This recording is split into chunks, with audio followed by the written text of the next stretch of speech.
Président.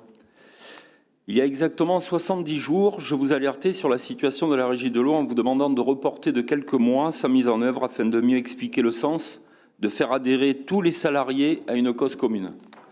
70 jours après, nous en sommes malheureusement toujours au même point.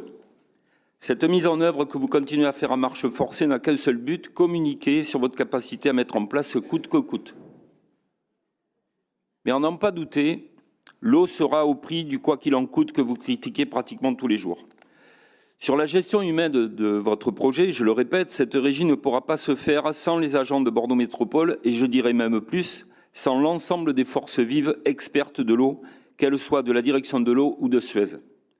Comment peut-on imaginer en effet que tout se passera bien alors que les questions les plus simples posées par les agents n'ont toujours pas de réponse à 3 mois de ce basculement que vous avez défini et qualifié comme historique? Alors bien entendu, il est plus simple de dire que le prestataire ne joue pas le jeu pour essayer de se défausser de sa responsabilité. Pourtant, il joue le jeu pour les véhicules de service. Vous avez bien trouvé une solution, même si elle est discutable. Je vais prendre 2 exemples très rapides. Le schéma directeur de l'eau. Un travail remarquable a été mené par une personne qui donnait les perceptions, analyses et programmations sur les 30 prochaines années. Eh bien, vous n'avez pas su la retenir et à la place, vous avez embauché 2 personnes et vous aurez certainement besoin d'une AMO. Le verdict est sans appel, le bilan de cette opération est loin d'être positif. Concernant le bloc social, composé de la prévoyance, de la mutuelle et de la retraite, ce bloc est toujours au point mort car vous êtes trop dogmatique dans vos positions. Pourquoi l'êtes-vous autant? Finalement, vous entretenez le climat anxiogène actuel. Vous alimentez les doutes dans l'esprit des salariés, qu'ils soient de Bordeaux Métropole ou de Suez. Pourtant, les uns et les autres étaient, il y a 18 mois, tout à fait prêts à imaginer cette feuille blanche, tout en disant qu'ils avaient des passages obligés qu'il ne faudrait pas contourner. Vous les avez dédaignés d'un revers de main et vos pratiques sont condamnables. Elles le sont parce que ne pas savoir est anxiogène. C'est exactement comme lorsque vous passez un examen médical et que vous êtes dans l'attente des résultats. Votre grand projet politique de mandature ne démarre pas sous les meilleurs auspices en continuant tête baissée de vouloir imposer et non négocier. La loi vous impose des obligations, notamment les conditions de travail et de salaire. Vous devez vous y conformer. Vous n'êtes pas prêt, ni sur le plan des marchés, ni au niveau des salaires et autres emplois nécessaires pour démarrer dans de bonnes conditions.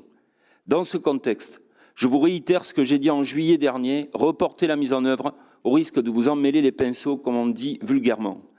Ce n'est pas la prime dégainée à 19h16 le soir du dernier conseil métropolitain qui apparaissait comme une prime au silence qui atténuera les effets, ni même l'accord de transfert communiqué mercredi à 12h53, soit 30 minutes après la fin d'un CHSCT extraordinaire que nous demandions depuis des semaines, une ultime provocation qui n'apaisera pas l'inquiétude des futurs salariés de cette régie. Alors, Monsieur le Président, Madame Cassouchotte, Monsieur Aigron, je vous pose une seule question en guise de conclusion. Un de vos enfants est dans la situation des agents de Bordeaux Métropole ou de Suez.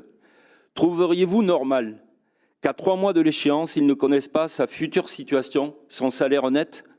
Pourquoi s'étonner de leur inquiétude face au budget de ménage qui se prévoit tout en net? Parce que oui, les factures que nous les payons en net et non en brut.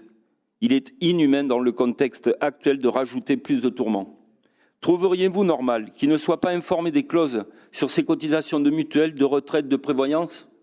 Trouvez-vous normal que son salaire soit inférieur à celui qu'il perçoit aujourd'hui à Bordeaux Métropole du fait de prendre un échelon ou un grade?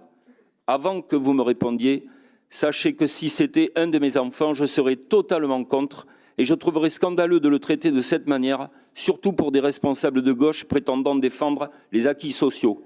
L'eau coulera au 1er janvier prochain, mais à quel prix social ?